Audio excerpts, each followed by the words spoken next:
The contraction hit like lightning through her spine. Vivian was 8 months pregnant with triplets. Her husband Barrett was driving her to the hospital, and then he said 5 words that would destroy everything. "I need to make a call." He walked out of that delivery room, and he never came back. Vivian.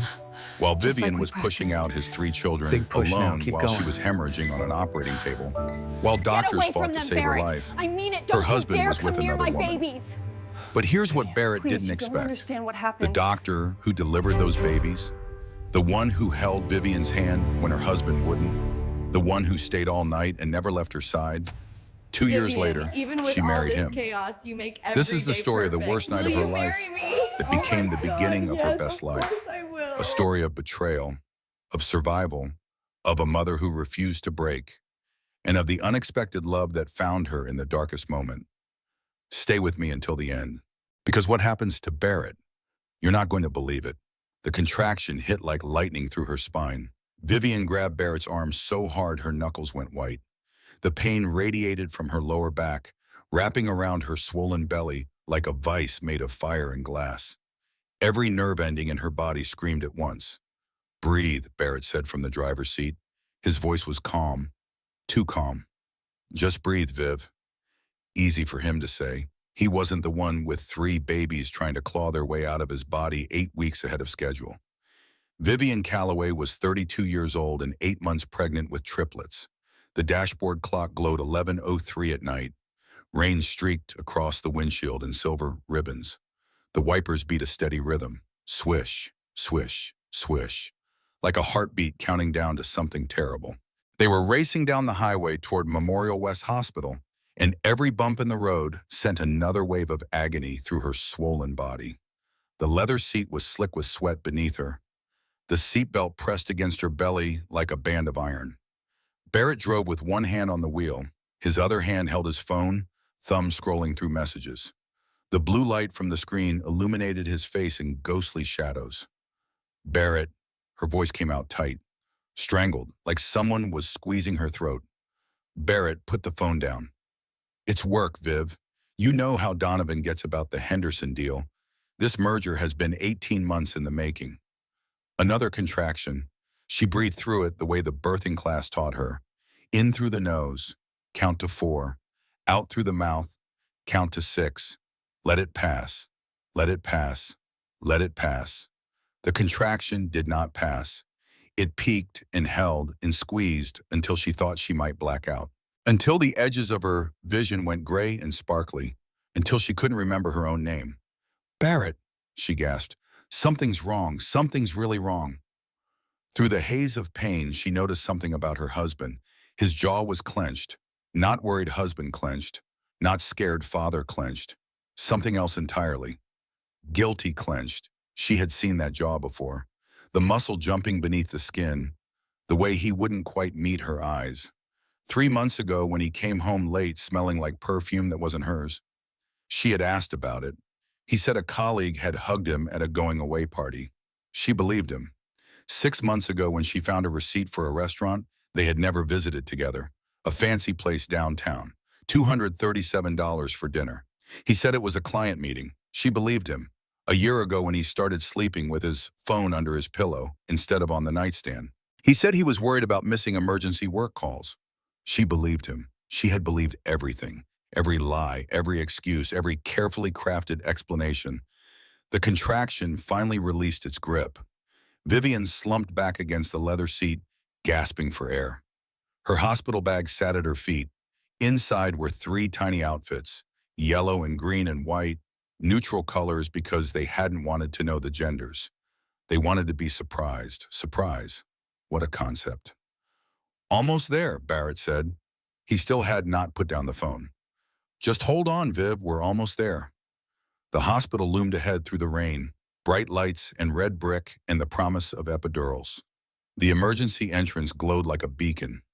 Barrett pulled up to the curb and jumped out to flag down help. Everything after that became a blur. Wheelchairs appeared from nowhere. Forms were shoved into her hands. Someone was asking her name, her date of birth, her insurance information, her allergies. How far apart were the contractions? 2 minutes, she managed through gritted teeth. Maybe less. The nurse's eyebrows shot up. She was young, maybe 25, too young to hide her alarm. Let's get you to delivery, right now. They wheeled her through a maze of corridors. Fluorescent lights streaked overhead like shooting stars. The walls were pale green, institutional green, the color of waiting rooms and bad news. Barrett walked beside the wheelchair, but he wasn't really there. His body occupied space in the hallway. His mind was somewhere else entirely. His phone kept buzzing in his pocket. Every few seconds. Buzz, buzz, buzz. He kept glancing down at it like a man expecting important news. More important than his wife in labor with his 3 children. "Sir, you can't use your phone in the delivery wing," a nurse said firmly. Vivian looked up at her. The nurse was older, maybe 45. Kind eyes set in a no-nonsense face. Her name tag read Magnolia Crawford, but the other nurses called her Maggie, the kind of nurse who had seen everything and took nothing from anyone. Of course, Barrett slid the phone into his pocket with obvious reluctance. It buzzed again immediately. He didn't reach for it, but his hand twitched, just slightly, just enough for Vivian to notice. They transferred her to a delivery bed in a private room. The sheets were stiff and white. The monitors beeped and hummed. Someone attached sensors to her belly. 3 heartbeats appeared on the screen, fast and strong and perfectly synchronized. Her babies, her 3 babies, still safe inside her. The monitor showed their heartbeats in different colored lines, red and blue and green, like Christmas lights, like a celebration. Her hand reached across the gap between the bed and the chair where Barrett had finally sat down. He let her hold his hand for exactly 4 seconds. Then he pulled away. "I need to make a quick call," he said.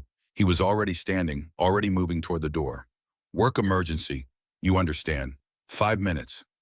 "Barrett," her voice cracked, broke, shattered like glass on concrete. "Barrett, I'm dilated to 6 centimeters. The doctor said the babies could come any minute. Please, please don't leave." "5 minutes, Viv. I promise I'll be right back." He walked out of the room. The door swung shut behind him with a soft click that sounded like a gunshot in the sudden silence. Vivian stared at the ceiling. The fluorescent lights hummed overhead. The monitors beeped steadily. 3 heartbeats. Her babies were fine. Everything was fine. Barrett would be back in 5 minutes. Everything was fine. 5 minutes passed, then 10, then 15, then 30. The contractions were coming faster now, harder. Waves of pain that crashed over her and receded and crashed again. 2 minutes apart, then 90 seconds, then barely a minute between them. Each one felt like her body was trying to turn itself inside out. Maggie came to check on her, adjusted the monitors, checked her dilation. Her face was carefully neutral, but her eyes told a different story. "Where's my husband?" Vivian asked. Her voice broke on the last word. Maggie's expression shifted, pity mixed with anger mixed with professional restraint. She had seen this before. She knew what it meant when a husband disappeared during labor. "I'll send someone to find him, sweetheart." The door opened again. Not Barrett, a tall man in blue scrubs. He moved with the quiet confidence of someone who knew exactly what he was doing. Salt and pepper hair at his temples despite being only 37. Steady brown eyes with flecks of gold that caught the fluorescent light. "Mrs. Calloway," he said, reading her chart. "I'm Dr. Sullivan Hartwell. I'll be delivering your babies tonight." He looked at her, not through her, not past her, at her, like she was a person instead of a patient, like she mattered. Then he glanced at the empty chair beside her bed, the chair where Barrett should have been sitting, the chair that held nothing but Barrett's jacket and his phone. His phone. Barrett had left his phone. "Is your support person on their way?" Dr. Hartwell asked. "He's coming." The words tasted like ash, like lies. "He just stepped out for a work call." Hartwell nodded slowly. His expression said he did not believe her. But he was too kind to say so, too professional to call her out on the obvious fiction. "Well, until he's back, you've got me and Maggie." A slight smile crossed his face. It softened all the professional edges, made him look younger somehow. "And I should warn you, Maggie's better than most husbands anyway." Despite everything, Vivian almost laughed. Then another contraction hit, and the laugh turned into a gasp. and she gripped the bed rails so hard the metal creaked under her hands. Dr. Hartwell was beside her instantly. His hand found her shoulder. Steady, warm, present. Breathe, he said, in through your nose, out through your mouth. You've got this. The contraction passed. Vivian released her death grip on the bed rails. Her fingers ached. Her whole body ached. She turned her head and saw Barrett's phone glowing on the side table. A text message lit up the screen. The name at the top said Delaney. The message said, "Can't wait to see you tonight. Wear the blue tie I bought you." Everything stopped. The beeping monitors, the humming lights, her own heartbeat. Everything just stopped. She stared at the phone. The screen went dark after 5 seconds. Maybe she had imagined it. Maybe the pain was making her hallucinate. Maybe there was a perfectly reasonable explanation for why a woman named Delaney was texting her husband about blue ties while his wife was in labor with his children. The phone lit up again. Another message from Delaney. "You promised tonight would be special. Don't let her trap you there." Her, the word hung in the air like poison gas. Her, she was her. Vivian was the obstacle. Vivian was the thing standing between Barrett and whatever special night he had promised to someone named Delaney. Trap. Like giving birth to 3 babies was some kind of manipulation tactic. Like going into premature labor before was a scheme to ruin Barrett's evening plans. Vivian reached for the phone. Her hand was shaking so badly she almost dropped it. The contractions had stopped mattering. The babies had stopped mattering.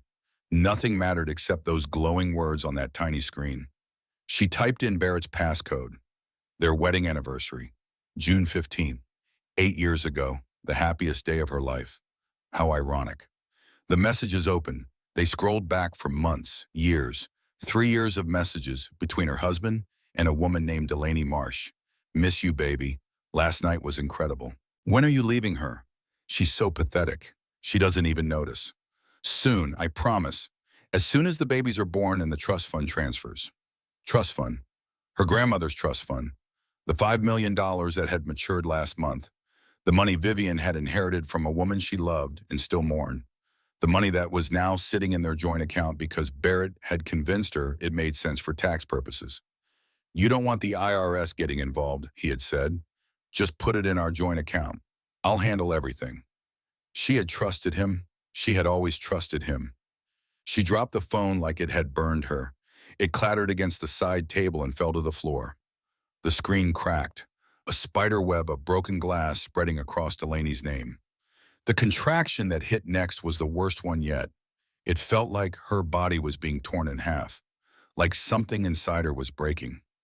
She couldn't breathe, couldn't think, couldn't do anything except drown in pain and betrayal and the horrible crushing realization that her entire marriage had been a lie. "Mrs. Calloway?" Dr. Hartwell was beside her instantly. His hand found her shoulder again. Steady, warm, present. "Vivian, look at me." She looked up. Tears were streaming down her face. She couldn't stop them, couldn't control anything anymore. "Breathe with me," he said. "In through your osti, out through your mouth." She tried. Her whole body was shaking, not just from the contraction, from everything, from the complete destruction of everything she thought she knew. "Good," he said, again. "He's not coming back," she whispered. "Amati?" Mr. Hartwell was quiet for a long moment. His brown eyes were soft with something that might have been compassion, or recognition, or both. "I don't know," he said finally. "Honestly. But I'm not going anywhere. Neither is Maggie. You are not alone." The tears came harder then. Deep, racking sobs between contractions. 8 years of marriage. 3 babies she thought would save them. All of it built on lies. All of it hollow. All of it meaningless. Somewhere in the hallway, she heard Maggie on the phone. Her voice was sharp, demanding. "Sir, your wife is delivering right now. You need to come back to the hospital immediately." A pause. Maggie's voice hardened even further. "Sir? Sir?" The silence that followed said everything. He had hung up. Barrett Calloway had hung up on the nurse trying to tell him his wife was giving birth to his children. Vivian looked at Dr. Hartwell. He had heard it too. His jaw was tight. His eyes were dark with something that looked like anger. "We're going to take care of you," he said. His voice was calm, professional, but there was steel underneath. "All three of you, I promise." And somehow, against all logic, she believed him. The first baby came at 11:47 at night. Vivian pushed with everything she had. She screamed. She cried. She gripped Maggie's hands so hard she was certain she broke something. She pushed again. And then there was crying. Not hers. Someone else. Someone new. "It's a girl," Dr. Hartwell said. His voice was thick with emotion. "A beautiful baby girl." They placed her on Vivian's chest, tiny and red and squalling, eyes squeezed shut, fists clenched, lungs working overtime to announce her arrival to the world. 6 pounds, 2 ounces. Perfect. Vivian sobbed, not from pain this time, from something else entirely. From love so overwhelming it felt like drowning. From joy so pure it hurt. "Hi," she whispered to her daughter. "Hi, baby. I'm your mom." The baby's cry softened, like she recognized the voice, like she knew who was holding her. "She's beautiful," Maggie said. Her eyes were wet too. "Just beautiful." "One down," Dr. Hartwell said gently. "Two to go. Are you ready?" Vivian nodded. She wasn't ready. She would never be ready. But what choice did she have? They took the baby to clean her and check her vitals. A nurse in pink scrubs wrapped her in a blanket and put a tiny pink cap on her head. The second contraction cycle began. This one was different, harder, faster, more urgent, like her body knew there was no time to waste. "Baby B is crowning," Dr. Hartwell announced. "One more big push, Vivian. You can do this." She pushed, screamed, pushed again. The second baby arrived at 12:05 in the morning. Another girl, smaller than the first, 5 pounds, 8 ounces, but her lungs were just as strong. Her cry filled the delivery room like a siren. "Two down," Maggie said. She was crying openly now, not bothering to hide it. "One to go, sweetheart. You're doing amazing." Vivian held her second daughter for 30 seconds, memorized her face, counted her fingers and toes. 10 and 10. Perfect. "I love you," she whispered. "Both of you, all three of you. I love you so much." And the third contraction cycle began. That was when everything went wrong. "Pressure's dropping," Maggie announced. Her voice had changed. Professional calm had been replaced by professional urgency. The kind of urgency that meant something was very, very wrong. Dr. Hartwell moved fast. "Get me 2 units of ONEG on standby. Call Dr. Chambers and tell her we might need OR2 ready." "What's happening?" Vivian gasped. The room was tilting. The edges were going gray and sparkly again. Worse than before. "You're losing blood," Dr. Hartwell said. His calm didn't waver, but she saw something sharpen in his eyes. Fear. Controlled, professional fear. "Vivian, I need you to stay with me. Can you do that?" Barrett. The name came out without her permission. Muscle memory. 8 years of calling for him when she was scared. "I want Barrett." "I know." Dr. Hartwell's hand found hers. His grip was warm and firm, an anchor in a storm of pain and fear and fading consciousness. "But right now I need you to focus on my voice. Just my voice. Nothing else matters right now except my voice. Can you do that?" She nodded weakly, tried to focus, tried to stay present. "Good girl. Now here comes baby C." The memories came flooding back between pushes, unwanted, unbidden, unstoppable. She remembered the day she told Barrett about the pregnancy. They had been trying for 2 years. Fertility treatments, hormone shots, nights spent crying in the bathroom, mornings spent staring at negative tests. When the doctor finally called with good news, Vivian screamed so loud the neighbors came to check on her. She drove straight to Barrett's office, burst into his meeting without knocking, threw her arms around him and swept into his expensive suit jacket. "We're pregnant," she gasped. "We're finally pregnant." Barrett's reaction had been different. His face went pale, not happy pale, not excited pale, not overwhelmed with joy pale, scared pale. "How pregnant?" he asked. 6 weeks, maybe 7. "And it's just one baby?" Actually, she had been saving this part, the best part. The miracle part. It's three. Triplets. We're having triplets. His face went even paler, almost gray. Triplets? He repeated. Are you sure? She thought he was worried about logistics. Three babies at once. Three cribs, three car seats, three college funds, the cottage, the chaos, the complete upheaval of their comfortable two-person life. Now she understood. He had been calculating, running numbers in his head. How long would this delay his exit strategy? How much longer would he have to maintain the charade? Three babies, 9 months of pregnancy, months of recovery afterward. The trust fund wouldn't transfer for another year. He was stuck, and he had stayed stuck, smiling through baby showers, assembling cribs in the nursery, rubbing her feet when they swelled, playing the role of devoted husband and expectant father. All while texting Delaney, all while planning his escape, all while waiting for the money. Push, Vivian. Dr. Hartwell's voice cut through the memories.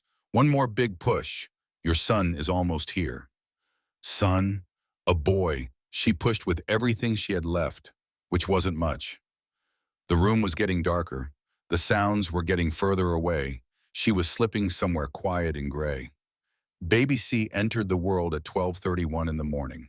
A boy, the smallest of the three, 5 pounds even. But he was screaming, loud, angry screams that filled the room with beautiful, terrible noise. All three babies are healthy, Dr. Hartwell said. His voice was rough, thick with emotion he wasn't supposed to show. Three perfect babies, Vivian. You did it. She saw them for 6 seconds. Three tiny bodies wrapped in blankets, two pink caps, one blue. Eleanor, Josephine, Gabriel. The names came to her from nowhere, from everywhere, from some deep place that knew exactly what her children should be called. Then the anesthesia pulled her under. The last thing she registered was Dr. Hartwell's hand still holding hers. The world went quiet and soft. The sounds faded, beeping monitors, Maggie's voice calling orders, the babies crying.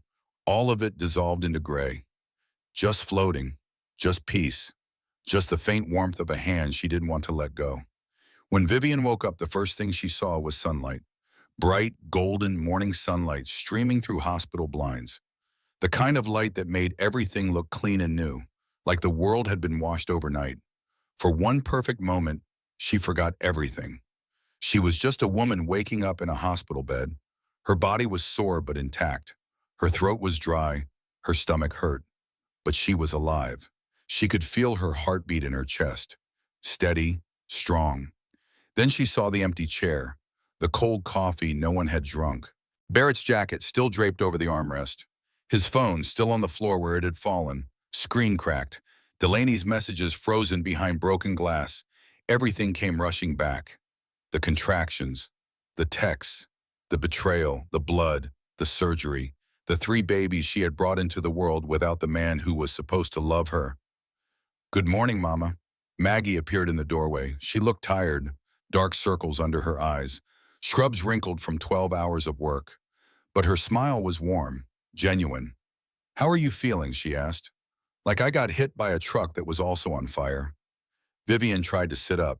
Every muscle in her body screamed in protest. And then the truck backed up and hit me again. Sounds about right. Maggie helped her adjust the bed to a semi-sitting position. The surgery went well. Dr. Hartwell stopped the bleeding. You're going to be fine. The babies? Perfect. Maggie's smile widened, hungry as little wolves. We've been bottle feeding, but the lactation consultant will come by later if you want to try nursing. And my husband? The smile faded. Maggie's face went carefully blank, the professional mask slipping into place. No one's seen him since last night. There it was, the confirmation Vivian already knew but had been hoping to avoid. Barrett had not come back. He had left her in labor, and he had not come back. Not when she was delivering his children. Not when she was hemorrhaging on an operating table. Not when she was unconscious and fighting for her life. He had not come back. She stared at the empty chair. The morning light made the leather look almost golden, warm and inviting and completely empty. I'm not crazy. He really did leave me. During labor, he left me. The thought settled into her bones like ice, cold and permanent and absolutely certain. Would you like to see them? Maggie asked gently. Your babies? Vivian nodded. She couldn't speak. Her throat was too tight.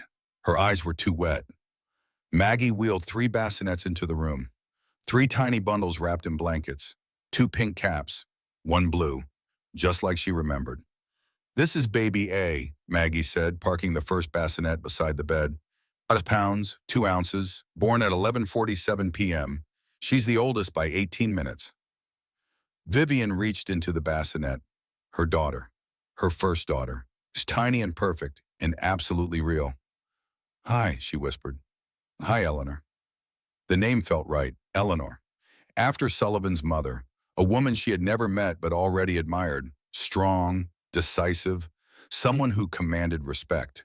Her daughter would be all those things. "This is baby bit," Maggie continued, parking the second bassinet. 5 pounds, 8 ounces, born at 12:05, the quiet one so far. Vivian looked at her second daughter, smaller, darker hair, eyes that seemed to be studying everything even though she couldn't possibly see clearly yet. "Josephine," Vivian said, "after my grandmother. The strongest woman she had ever known. A woman who left her husband in 1958 when that simply wasn't done. Who raised 3 children alone. Who started her own business from nothing. Who died at 92 with no regrets. Her daughter would have all that strength." "And this is baby C," Maggie said, parking the final bassinet. 5 pounds even, born at 12:31. The smallest, but the loudest. Vivian looked at her son, her only son, already squirming in his blanket, already fighting to get his hands free. "Gabriel," she whispered, "it means God is my strength." She was going to need strength, so much strength, more than she had ever needed before. But looking at these 3 tiny faces, she knew she would find it. For them. She would find it for them. Dr. Hartwell came by during morning rounds. He looked as tired as Maggie. Maybe more tired. Rumpled scrubs, shadow of stubble on his jaw, hair slightly disheveled, like he had run his hands through it 100 times during a very long night. "You stayed," Vivian said. "It wasn't a question." "Triplet deliveries with complications tend to require follow-up." His voice was professional, his words were professional, but his eyes said something else. "That's not what I asked." A pause. He glanced at the 3 bassinets, at the empty chair, at Vivian's face, still pale and drawn, but alive. Definitely alive. "I wanted to make sure you were stable," he said finally. Something passed between them. Neither of them named it. Neither of them had to. "Your surgery went well," he continued, redirecting to safer ground. "Some internal bleeding that we got under control. You're going to need to take it easy for the next few weeks. No heavy lifting, no strenuous activity, lots of rest." "With 3 newborns," she laughed bitterly. The sound scraped her throat. "Alone. Do you have family, friends who can help?" "My mother's flying in from Charleston. She's probably already on a plane. And my best friend Ren is probably already plotting murder." "Murder?" "She never liked my husband." Vivian looked at him. Really looked. "You saved my life last night, Dr. Hartwell. I did my job." "No." Her voice cracked. "You held my hand when my husband wouldn't. You stayed when he left. That wasn't your bomb. That was something else." He looked at her for a long moment. His expression was complicated. Professional distance warring with something human. Something warm. "Sometimes," he said quietly, "the job is whatever the patient needs." He left to continue his rounds, but he paused at the door. Looked back. "Sullivan, Don," he said. "What?" "My first name. It's Sullivan, in case you wanted to know." Then he was gone. Vivian stared at the door for a long time after it closed. Sullivan, it was a good name. The tornado arrived at 2 o'clock in the afternoon. The tornado was 5 feet 4 inches tall, with red hair and green eyes, in the kind of energy that made hospital rooms feel like cage matches. Wren Blackwood did not walk into rooms. She invaded them. "Where is he?" Wren demanded before the door had even fully opened. "Where is that miserable excuse for a spray tan? I will end him, Viv. I will end him so thoroughly and so completely that they will need dental records and DNA analysis to identify what's left." "Wren." "I saw the parking lot footage. I have connections in hospital security. Don't ask how. He drove away at 11:15. 11:15, Viv. You were literally in active labor with his 3 children, and he just drove away like he was going to get milk. The audacity, the absolute unmitigated audacity of that man. Ren, I'm going to destroy him. I'm going to take everything he has, his money, his reputation, his fancy car, his stupid golf clubs. I'm going to make his life a living hell until he begs for mercy, and then I'm going to make it worse. Ren? What? Vivian pointed at the 3 bassinets lined up like soldiers beside her bed. 3 tiny bundles. 2 pink caps, 1 blue. Meet your godchildren. Ren stopped, mid-rant, mid-gesture, mid-breath. Her whole face transformed. The fury melted away like snow in sunlight. What remained was something soft, something sacred, something Vivian had never seen on her best friend's face before. Wonder. Oh, Viv. Ren's voice was barely a whisper. Oh, they're perfect. She moved toward the bassinets like she was approaching an altar. Slow, reverent, her hands trembling slightly. This is Eleanor, Vivian said, the oldest, the boss. Ren peered into the bassinet. Eleanor was awake, her tiny eyes blinking in the direction of the new voice. Hello, Eleanor, Ren whispered. I'm your Aunt Ren. I'm going to teach you everything. How to read, how to fight, how to identify garbage men so you can avoid them. This is Josephine, Vivian continued, the quiet one, the observer. Ren moved to the second bassinet. Josephine was sleeping, her tiny chest rising and falling with each breath. Hello, Josephine, Ren whispered. I'm going to teach you how to watch people, how to see what they're really thinking. It's a useful skill. And this is Gabriel, Vivian finished. The boy, the loud one. As if on K, Gabriel let out a wail, loud and demanding and impossible to ignore. Ren laughed, actually laughed. Hello, Gabriel. I see you've already learned the most important lesson. Make noise, don't let anyone ignore you. She turned back to Vivian. Her eyes were wet. Honey, her voice was serious now. I've been biting my tongue for years, but I have to say it. Say what? I never liked him, not once, not ever. From the first moment I met Barrett Calloway, something felt wrong. He was too smooth, too charming, too perfect. Ren sat down on the edge of the bed. I thought I was just being paranoid, being overprotective, being a bad friend for not supporting your happiness. Ren. But I wasn't wrong. My instincts were right. He was exactly what I thought he was. Her jaw tightened. And now I have proof. She pulled out her phone, showed Vivian the screen. Security footage from the hospital parking lot. Timestamp, 11:15 p.m. Barrett Calloway walking across the asphalt, getting into his car, driving away, not rushing, not panicked, just leaving. Like he was going to get coffee. Like his wife wasn't upstairs pushing out his children. Like none of it mattered at all. I saved everything, Ren said. The footage, the timestamps. I also may have retrieved his phone from your room and taken screenshots of every single message between him and little Miss Delaney. Ren, that might not be legal. Do I look like I care about legal? Ren's eyes flashed. He abandoned you, Viv. He left you alone in the labor to meet his mistress. I will burn his entire world to the ground, and I will smile while I do it. Vivian looked at her best friend, this fierce, loyal, slightly terrifying woman who would go to war for her without a second thought. I love you, Vivian said. I love you too.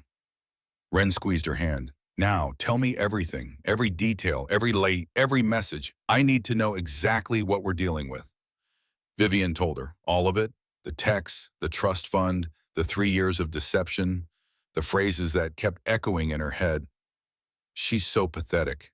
She doesn't even notice. When she finished, Ren was silent for a long moment. Then she said, I know a lawyer, the best divorce attorney in the state. His name is Elliot Crane. He's ruthless, expensive, and he has a particular hatred for cheating husbands. How particular? His ex-wife ran off with his business partner. He's been on a crusade ever since. Ren smiled. It wasn't a nice smile. Barrett Calloway doesn't stand a chance. 2 days passed without Barrett. 2 days of feeding babies every 2 hours. 2 days of pumping breast milk until her nipples cracked and bled. 2 days of nurses and doctors and lactation consultants and pediatricians flowing in and out of her room like a river of concerned faces. 2 days of silence from the man who had promised to love her forever. On the third day, Barrett finally called. Vivian stared at her phone for 8 rings before answering.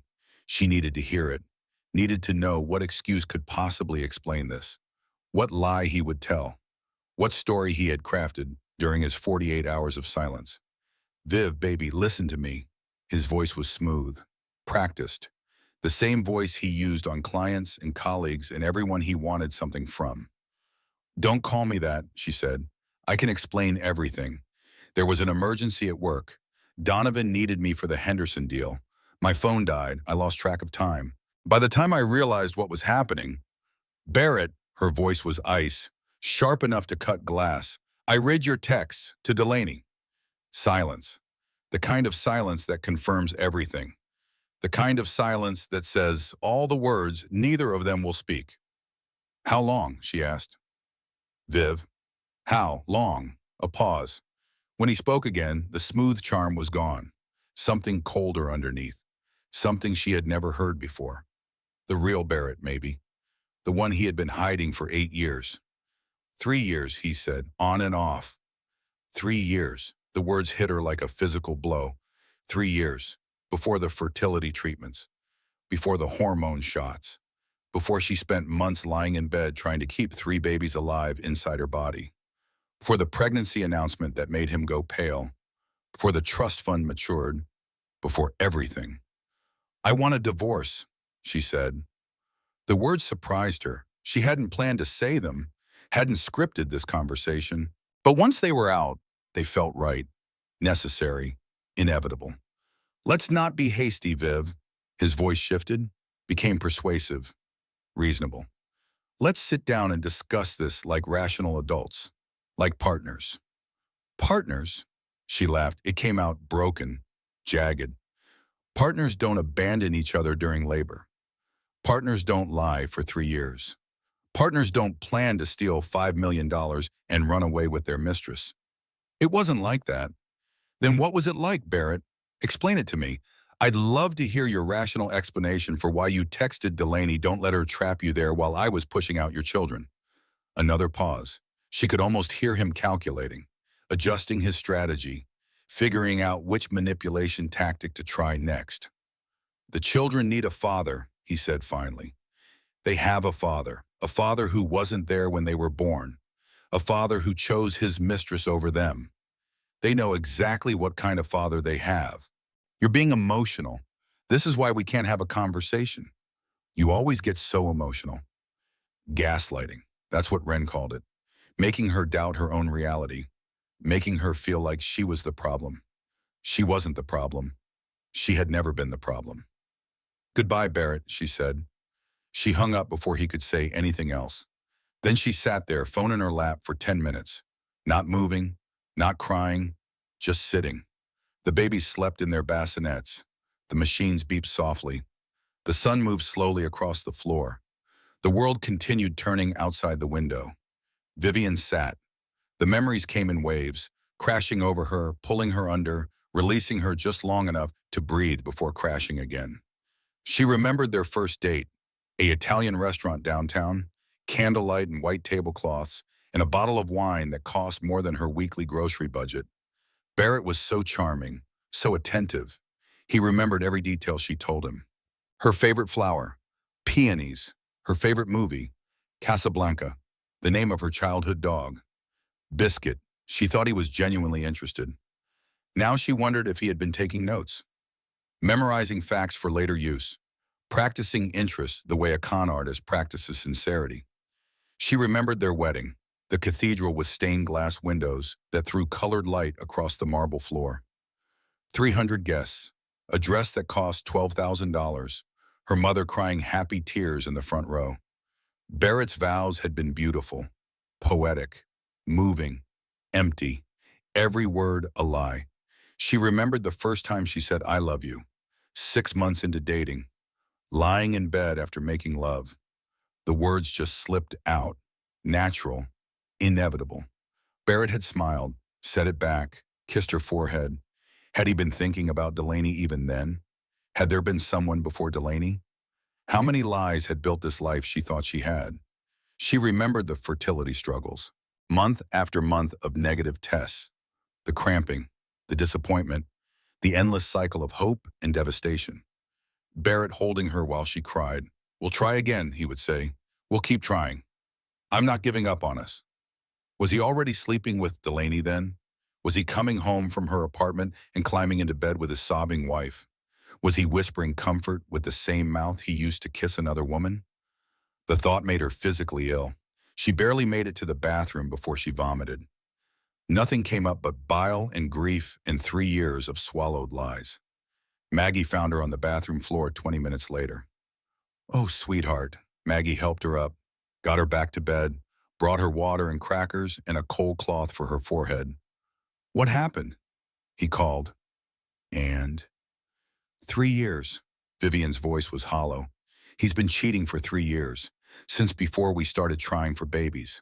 Since before I spent 2 years pumping my body full of hormones trying to give him children." Maggie's face went very still. "Do you want me to call someone?" she asked. "Your mother? Your friend?" "My mother's flight lands in 2 hours." Vivian closed her eyes. "I don't want her to see me like this. Broken. Pathetic. She's so pathetic. She doesn't even notice." The words echoed in her head. Delaney's words. Barrett's mistress's words about Barrett's wife. "You're not pathetic," Maggie said firmly. "You're not broken. You're a woman who just gave birth to 3 babies while her husband abandoned her. You're surviving.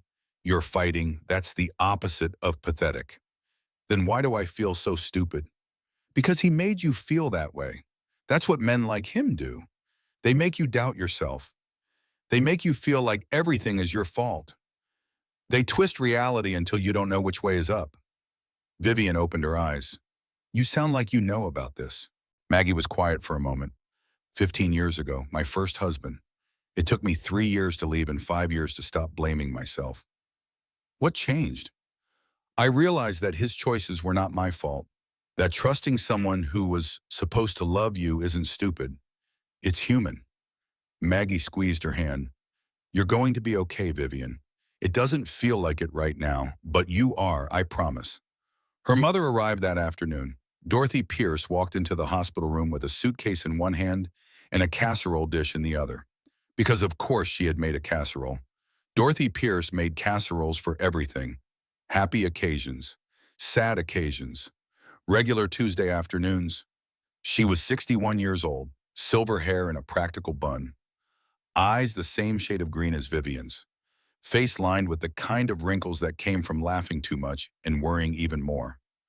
"Baby girl," Dot said, setting everything down and crossing to the bed in 3 quick strides. "I'm here. Mama's here." Vivian cried into her mother's shoulder like she was 6 years old again. Like she had skinned her knee and needed someone to make it better. Like the world could be fixed with a hug and a kiss and a casserole from Grandma's recipe book. "I didn't see it," she sobbed. 3 years, Mama. 3 years he was lying to me. How didn't I see it?" Dot stroked her hair, gentle, rhythmic, the same motion she had used when Vivian was a child with a nightmare. "Because you loved him, sweetheart. Love makes us blind to things we don't want to see. It's not a weakness. It's just being human." "I feel so stupid." "You're not stupid. You're trusting. There's a difference." Dot pulled back and cupped Vivian's face in her hands. "Your daddy was like that too. Too trusting, too willing to see the best in people. It's not a flaw. It's a gift. The world needs more people like you." "Daddy wouldn't have been fooled." "Your daddy was fooled by his business partner for 8 years, honey. Lost half his retirement before he caught on." Dot smiled sadly. "Trusting people take advantage. It's what they do. That's not your fault. It's never been your fault." Vivian wiped her eyes.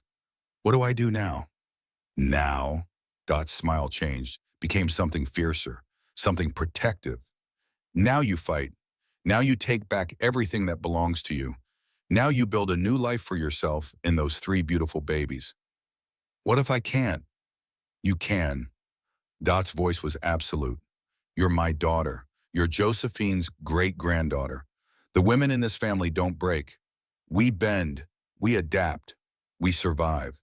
She paused. Now I've been waiting my whole life to meet my grandbabies.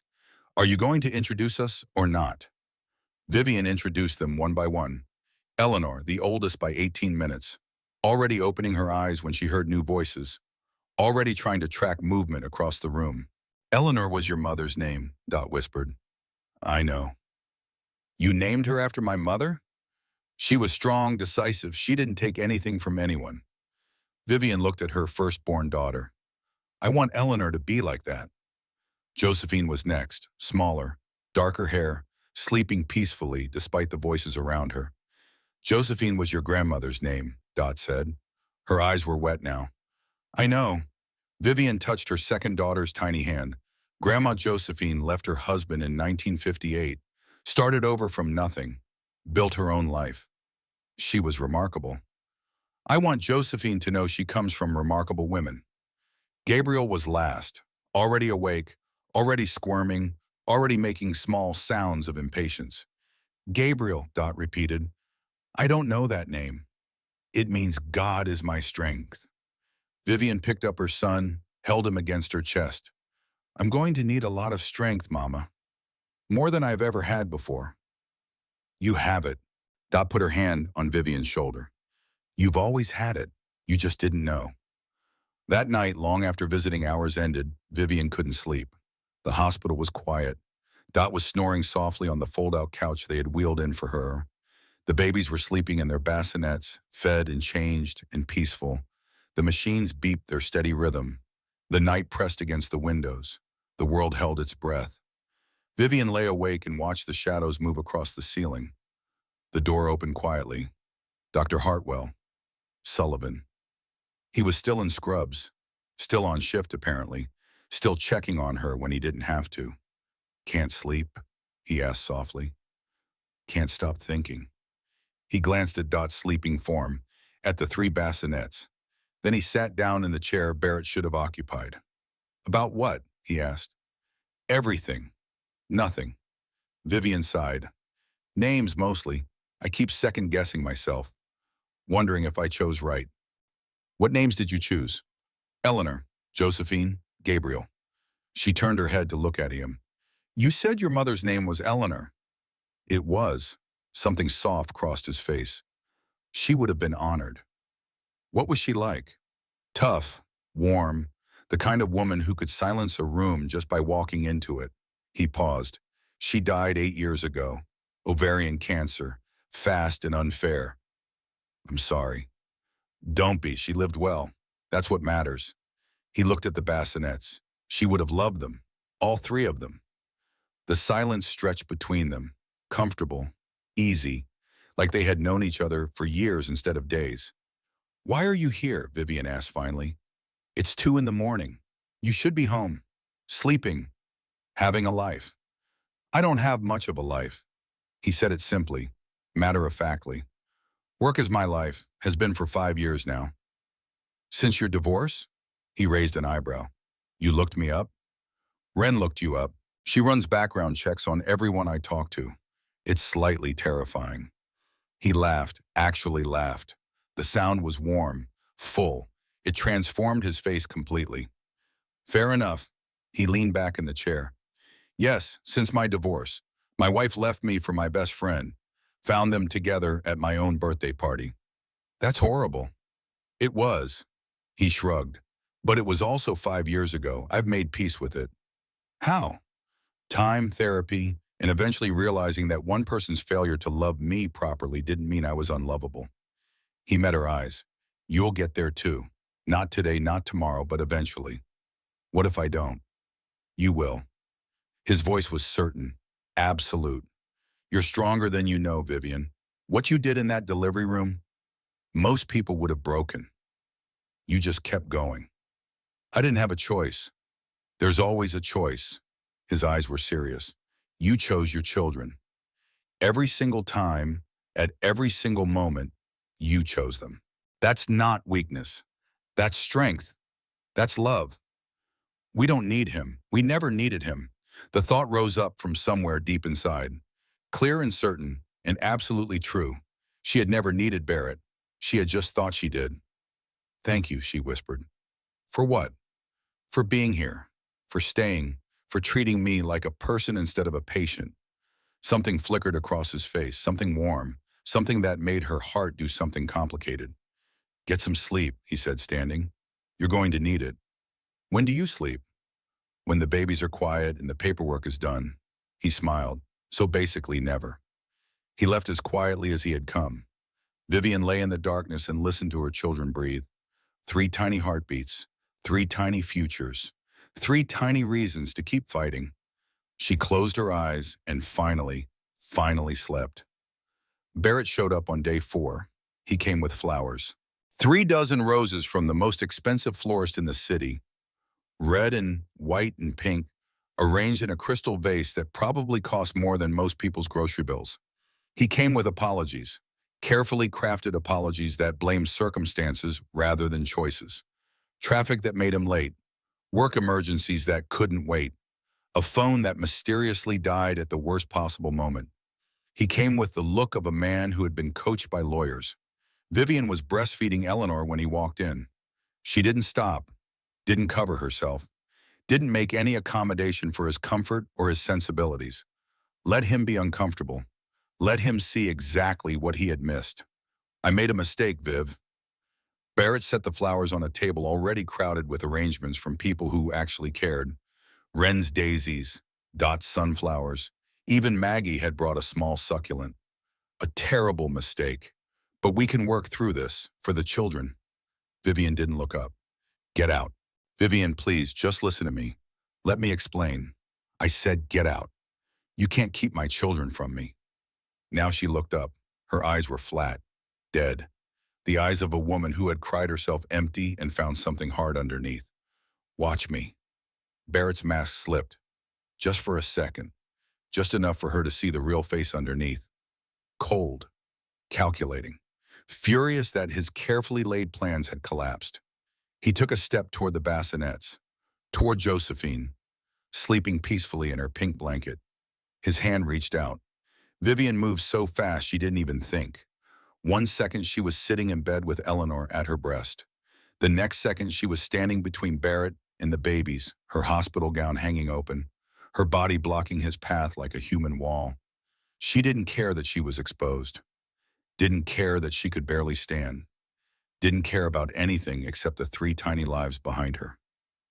Don't. Her voice was low, dangerous. A voice she had never used before. A voice she didn't know she had. Don't you dare touch them. Barrett stared at her. Surprise flickered across his face. He had never seen this version of his wife. The docile, trusting, pathetic Vivian was gone. Something else had taken her place. Something with teeth. They're my children too, he said, then act like it. Each word was a blade. Be there for their birth. Come back when you say you will. Choose them over your mistress. She didn't blink, didn't waver, didn't give an inch. Until you can do those things, you don't get to touch them. Dot was awake now, standing by the door with her phone in her hand, ready to call security, ready to call Wren, ready to burn the world down if that's what it took. Barrett looked at his mother-in-law, at his wife, at the 3 babies he had abandoned. The calculation was obvious. The wheels turning, the cost-benefit analysis running behind his eyes. You're making a mistake, he said finally. His voice was quiet, cold. My lawyers are very good. So are mine. She didn't have lawyers yesterday, but Wren did know people. Wren always knew people. By this afternoon, Vivian had a meeting scheduled with Elliot Crane, the most feared divorce attorney in 3 states. Barrett's jaw tightened, that guilty jaw she knew so well. This isn't over, he said. Yes, it is.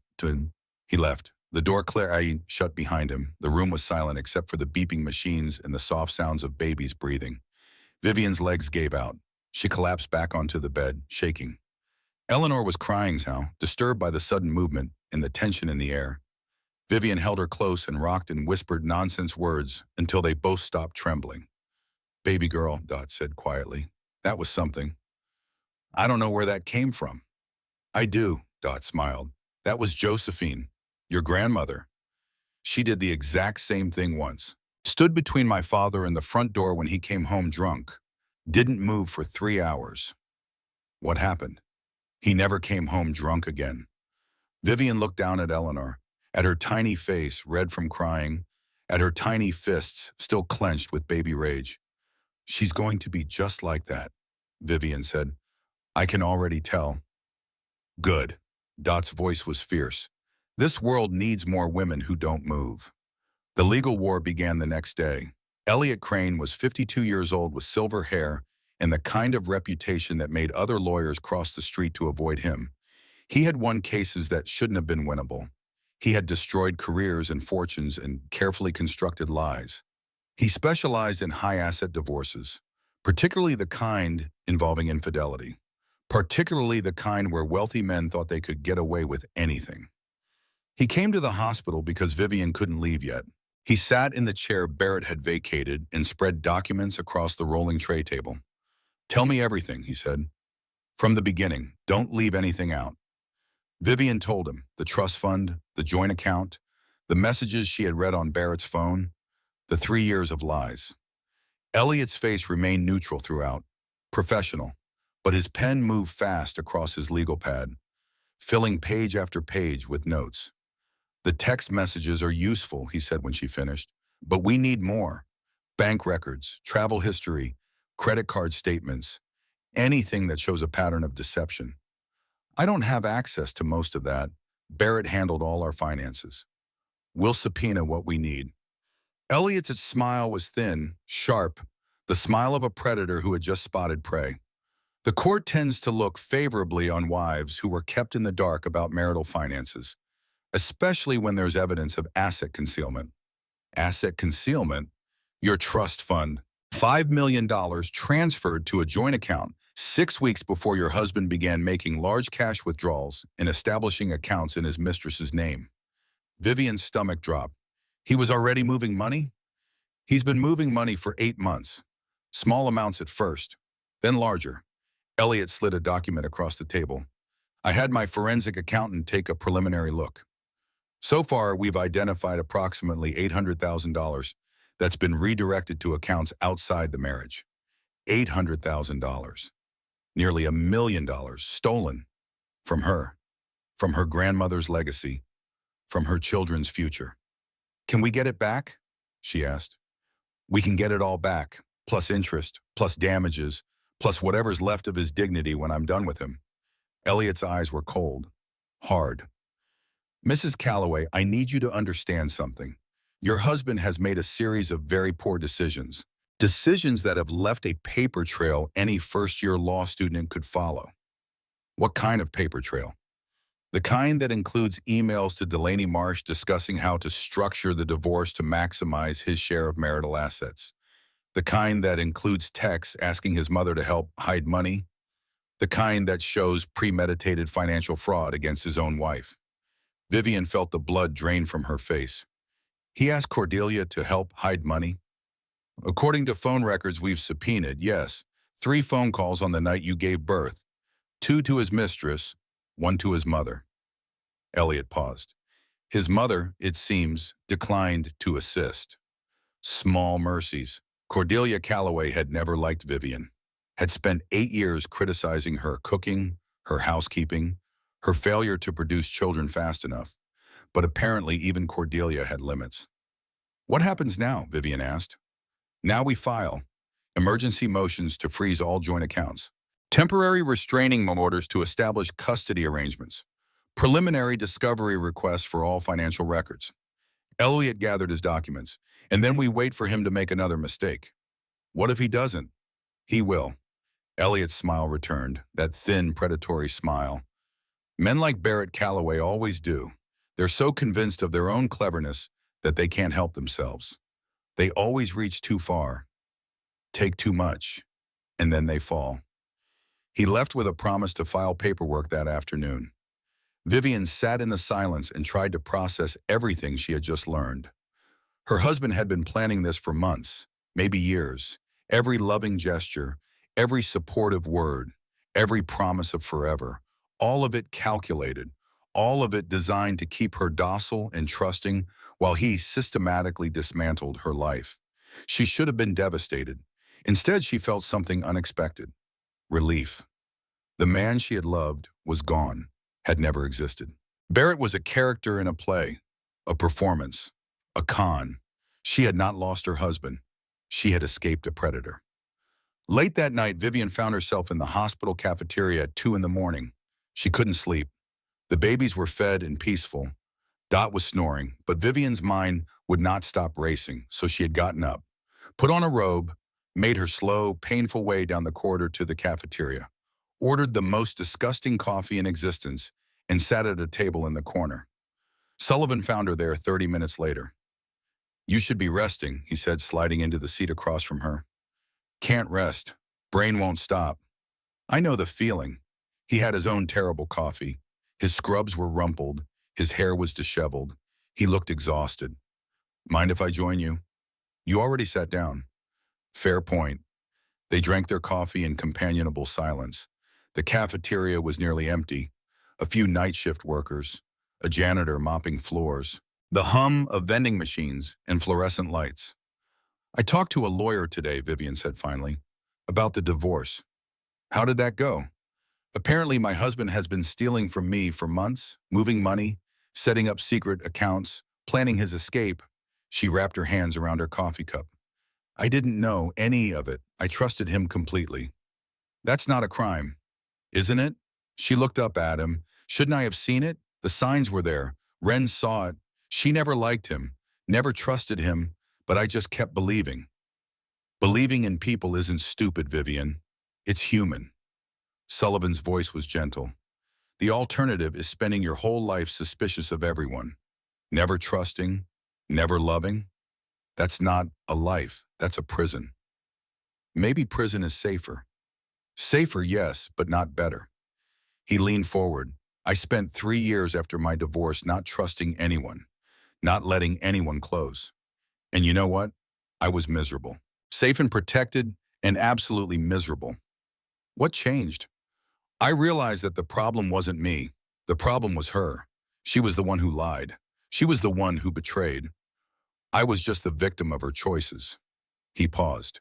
"Your husband's betrayal is not your fault. His lies are not your failure. You did nothing wrong except love someone who didn't deserve it." The tears came then. Not the pretty, cinematic tears of romantic movies. Ugly tears. Snot everywhere tears. The kind of tears that came from somewhere deep and broken. Sullivan didn't try to fix it, didn't offer platitudes or solutions. He just sat with her, handed her napkins from the dispenser, waited. When she finally stopped crying, he said, "Feel better?" "No." She laughed weakly. "But also yes, somehow." "That's grief. It doesn't make sense. It just is." He pushed his terrible coffee toward her. "Finish mine. It's marginally warmer." "You're a strange man, Sullivan Hartwell." "So I've been told." He smiled. "But I'm also right here, and I'm not going anywhere." Something shifted in her chest. Something warm, something unexpected. Hope, maybe, or something like it. Vivian was discharged from the hospital 1 week after giving birth. She went home to a house that no longer felt like home. Barrett had bought this house with her money, her trust fund, her inheritance from a grandmother she loved and still mourned. But his name was on the deed. His taste was in every room. His presence haunted every corner like a ghost that wouldn't leave. The furniture was his choice. Leather and chrome. Cold and masculine. The kind of furniture designed to impress guests rather than comfort inhabitants. The art on the walls was his choice. Abstract pieces that cost thousands of dollars and meant nothing. Investments masquerading as decoration. Even the paint colors were his choice. Gray walls, white trim, a palette designed for a magazine spread, not a family home. Vivian walked through the rooms with her 3 babies in their carriers and felt like a stranger in her own life. "We're going to sell this place," Dot said, reading her mind. "Every stick of furniture, every piece of art.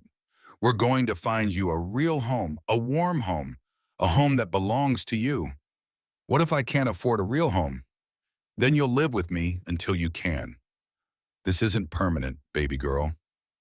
This is just a stop on the way to somewhere better. The first night home was chaos. Pure, unfiltered, three babies on three, different schedules chaos. Eleanor wanted to eat at midnight. Josephine screamed from 2 to 4 in the morning for no discernible reason. Gabriel spit up on everything and everyone within a 5-foot radius.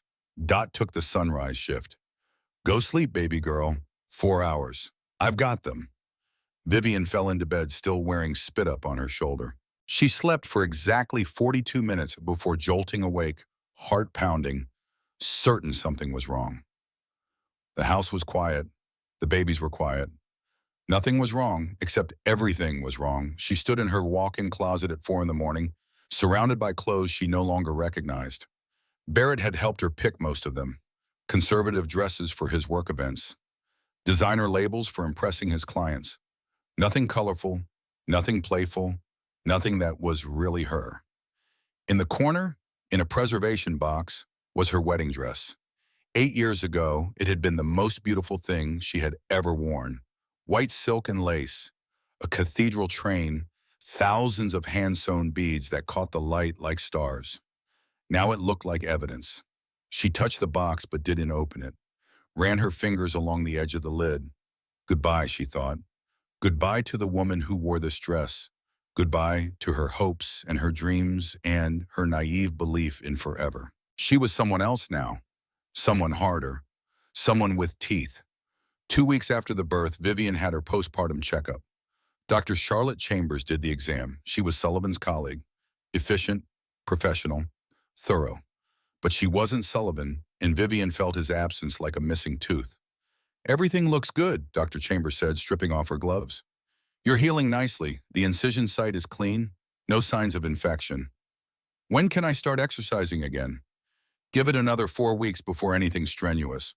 Walking is fine, gentle stretching, but no heavy lifting, no running, no abdominal work until your body has had time to heal. And other activities? Dr. Chambers smiled slightly. Whenever you feel ready, though given everything you've been through, I'd recommend focusing on sleep and self-care for now. Vivian nodded. Other activities were the last thing on her mind. The thought of intimacy made her skin crawl. Every touch would remind her of Barrett. Every kiss would taste like lies. After the appointment, she loaded the triplets into the SUV. Getting 3 car seats installed had required an engineering degree and several hours of swearing. Getting 3 babies into 3 car seats while recovering from surgery required supernatural strength and the patience of a saint. She was buckling Gabriel into his seat when a familiar voice called out, "Mrs. Calloway?" She turned so fast she almost dropped the pacifier in her hand. Sullivan was crossing the parking lot, out of scrubs for once, jeans and a navy sweater that made his eyes look darker. He looked different, more human, more real, more attractive. Where did that thought come from? "Arthur Hartwell," she said. "Sullivan." He smiled slightly. "Please, you've seen me covered in blood, holding your newborn son. I think we're past formalities." "Vivian, then." He peered into the SUV at 3 sleeping babies. "They're beautiful. How are you managing?" "On 4 hours of sleep and pure spite."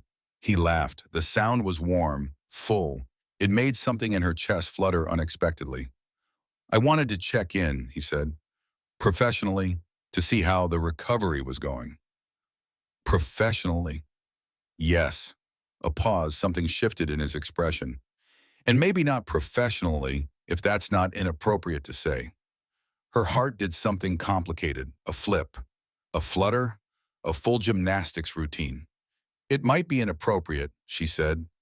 "It might be." He didn't apologize, didn't backtrack, just stood there looking at her with those steady brown eyes. "But I've been thinking about you, about how you're doing, and I decided I'd rather be inappropriate than wonder." Vivian looked at him for a long moment. This man who had held her hand when her husband wouldn't, who had stayed all night, who had made terrible hospital coffee and sat with her while she cried and didn't try to fix what couldn't be fixed. "There's a coffee shop on Madison," she said, "and their coffee is slightly less terrible than the hospital's. If you wanted to be inappropriate sometime." He smiled, wan and genuine and unreserved. "I'd like that." The first divorce mediation was scheduled for the following week. Vivian prepared for it like a general preparing for war. She had documents organized in color-coded folders, timelines printed on poster board, testimony from character witnesses neatly typed and cross-referenced. Elliot Crane looked at her preparations with something like admiration. "You've been busy," he said. "I had help. Ren is very thorough." I noticed. She sent my office 47 pages of research on Barrett's financial activities, including several items my forensic accountant hadn't found yet. Ren doesn't do anything halfway. Neither does your husband, apparently. The more we dig, the more we find. Elliot spread documents across the conference table. So far, we've identified 9 separate accounts in Delaney Marsh's name containing marital assets. We found evidence of a property purchase in Aspen that Barrett attempted to hide through a shell company, and we've discovered that he's been paying Delaney's rent for the past 2 years. 2 years. The affair appears to have begun 3 years ago, but the financial entanglement only started about 24 months back. Elliot's expression was grim. He was planning this for a long time, Mrs. Calloway, methodically, carefully, covering his tracks. And I didn't see any of it. You weren't supposed to see it. That was the whole point. He closed a folder. Are you ready for tomorrow? No. Good. Neither was I my first time, but you'll do fine. He paused. One piece of advice? Yes? He's going to try to provoke you, make you look unstable, emotional, unreasonable. Don't give him the satisfaction. Whatever he says, whatever he does, stay calm. Let me do the talking. You focus on looking like exactly what you are, a mother who wants what's best for her children. Vivian nodded. I can do that. I know you can. Elliot's smile was thin but genuine. I've been doing this for 20 years, Mrs. Calloway. I know who's going to win and who's going to lose. And I'm telling you right now, you're going to win. The mediation was held in a conference room on the 32nd floor of a downtown office building. The view was spectacular, floor-to-ceiling windows overlooking the city skyline, the river glittering in the distance, the world spread out below like a map of possibility. Vivian barely noticed. She sat at one end of a long mahogany table. Elliot on her right, Ren and Dot on her left. Sullivan had wanted to come for moral support, but she had declined. Some battles needed to be fought alone. Barrett sat at the other end of the table. He had brought Delaney, his mistress, to his divorce mediation. Sitting right next to him, holding his hand, wearing a dress that probably cost more than most people's monthly rent. The audacity was breathtaking. Ren's hand found Vivian's under the table. Squeezed hard. A silent message. Don't react. Don't give him the satisfaction. Vivian squeezed back. She looked at Barrett, at Delaney, at the elaborate power play they had constructed. And she felt nothing, no anger, no jealousy, no pain, just a cold, clear certainty that this man had never loved her, had never known her, had never been worth a single one of her tears. Let's begin, the mediator said, a middle-aged woman with gray hair and the tired expression of someone who had seen too many marriages die. We're here to discuss custody arrangements in the division of marital assets. Barrett's lawyer spoke first. My client is seeking joint custody with equal parenting time. He has concerns about Mrs. Calloway's mental stability during the postpartum period. Elliot's response was ice. Your client abandoned his wife during active labor to meet his mistress. We have time-stamped security footage showing him leaving the hospital at 11:15 p.m. His wife nearly died from blood loss while delivering triplets. He did not return. The mediator's eyebrows rose. Is this accurate, Mr. Calloway? Barrett's jaw tightened. There were extenuating circumstances. There was a woman named Delaney, Elliot countered. Sitting right there, in fact. He left his wife in labor to spend the night with her.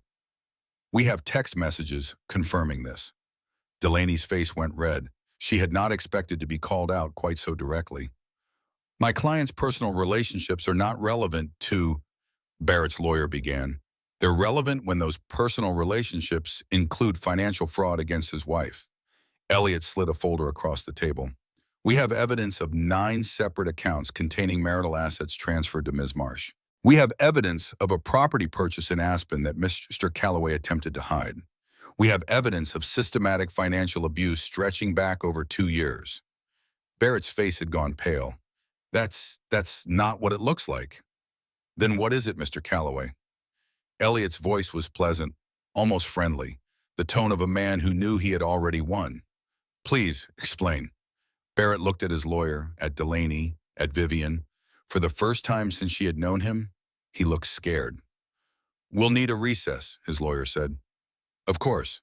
The mediator stood. 15 minutes. Barrett practically fled the room. Delaney hurried after him. His lawyer gathered documents with shaking hands. Wren leaned over to Vivian. That was beautiful. Vivian watched the door swing shut behind her husband, her soon-to-be ex-husband, and felt something unfamiliar. Power. For 8 years, Barrett had held all the power in their relationship, made all the decisions, controlled all the information, kept her small and trusting and blind. Now she had power, and she was going to use it. The mediation ended without resolution. Barrett's lawyer demanded more time to review the evidence. Elliot agreed graciously, knowing that more time meant more digging, more discovery, more evidence of Barrett's crimes. He's panicking, Elliot said afterward in the elevator, which means he'll make mistakes. Desperate men always do. What kind of mistakes? The kind that end careers, the kind that end up on the front page of newspapers. Elliot smiled his thin, predatory smile. I'm going to enjoy this. Vivian wasn't sure enjoy was the right word, but she understood the satisfaction of watching a man who had heard her scramble for purchase on a cliff he was already falling from. The days that followed were a blur of legal documents and baby schedules, discovery requests, depositions, motions, and counter-motions. A constant stream of paper that Vivian barely understood but signed anyway, trusting Elliot to translate the legalese into action. Meanwhile, the triplets were growing. Eleanor was already trying to lift her head during tummy time, watching everything with those alert, curious eyes, taking in the world like she was memorizing it for later. Josephine was quieter, more content, happy to be held or left alone as long as someone was nearby. She had started smiling, though Vivian wasn't sure if it was real smiles or just gas. Gabriel was the loudest, the most demanding, the one who would not be ignored. When he wanted something, the entire house knew about it, usually at 3 in the morning. He's going to be trouble, Dot said fondly, bouncing him on her knee. The best kind of trouble. Like his mother, Wren added. Vivian raised an eyebrow. I'm not trouble. Honey, you left your cheating husband while recovering from surgery, hired the most terrifying divorce lawyer in 3 states, and are systematically destroying his financial empire. Wren grinned. That's the definition of trouble. The best kind. The coffee dates with Sullivan continued. They met twice a week at the little shop on Madison. Sometimes for an hour, sometimes for 3, talking about everything and nothing. He told her about his childhood in Vermont, the son of a doctor and a teacher, cold winters and warm fires and a house full of books. She told him about her childhood in Charleston, the daughter of a lawyer and an artist, hot summers and sweet tea, and a grandmother who taught her to stand her ground. He told her about medical school, the grueling hours, the impossible exams, the first time he lost a patient and cried in a supply closet for 20 minutes. She told him about meeting Barrett, the whirlwind romance, the fairy tale wedding, the slow realization that something was wrong. When did you first suspect? Sullivan asked. Vivian thought about it. 3 years ago, maybe 4. He came home late one night smelling like perfume that wasn't mine. I asked about it. He said a colleague hugged him at a party. She paused. I wanted to believe him so badly that I did. That's not stupid. That's human. Is it? She wrapped her hands around her coffee cup. I keep thinking about all the signs I missed, all the red flags I ignored. If I had just paid attention, then what? Sullivan leaned forward. You would have found out 3 years earlier, 4 years earlier, and then what? I don't know. Exactly, you don't know. Because the question isn't when you found out. The question is what you're going to do now. His eyes were steady, kind. And from what I can see, you're doing everything right. You're fighting for your children. You're rebuilding your life. You're not letting him win. Something warm spread through her chest. Something that felt dangerously like hope. What if it's not enough, she asked quietly. What if he wins anyway? What if I lose everything? You won't lose everything. You have your mother, your best friend, 3 beautiful children who need you. He paused. You have me, if you want. The moment stretched between them. Fragile, significant. What does that mean? Vivian asked. Having you? It means I'm here, for coffee, for conversation, for whatever you need. His voice was careful, deliberate. It means I think about you more than I should. It means I want to see where this goes, if you are willing. She should say no. It was too soon, too complicated, too risky. But she was tired of saying no, tired of being careful, tired of protecting herself from everyone and everything. I'm willing, she said, but I need to go slow. Slow is fine, he smiled. Slow is perfect. The second mediation happened 3 weeks later. Barrett came alone this time. No Delaney, no expensive suit, just a man in a button-down shirt with dark circles under his eyes. He looked like he hadn't slept in days. Good. My client has reconsidered his position, his lawyer said. There was a new lawyer now, the third one. Barrett was burning through legal teams like matches. Reconsidered how? Elliot asked. He's willing to accept supervised visitation, 1 weekend per month, in exchange for a reduction in the proposed child support. Elliot laughed, actually laughed. Your client abandoned 3 infants during their birth. He has shown no interest in participating in their care. He has been documented leaving the country twice in the past month, once to the Cayman Islands, once to Switzerland. A pause. We believe he's attempting to move assets beyond the court's jurisdiction. Barrett's face went white. That's a serious accusation, the new lawyer sputtered. It's a documented fact. We have flight records, hotel receipts, bank transaction logs from Geneva. Elliot slid another folder across the table. Your client isn't just a bad husband. He's a flight risk. And if he attempts to leave the country again, we'll be filing for immediate passport seizure. The mediator cleared her throat. Mr. Calloway, is there anything you'd like to say? Barrett looked at Vivian, really looked for the first time since this whole thing began. I never meant for it to happen like this, he said. His voice was quiet, almost sincere. I loved you, in the beginning. I really did. Vivian studied him, the man she had married, the man she had trusted, the man who had built their entire life on lies. No, she said calmly. You didn't. And somehow saying it out loud made it true, made it final, made it okay. She didn't need his love. She had never needed his love. She just hadn't known it. 4 months after the birth, the final custody hearing arrived.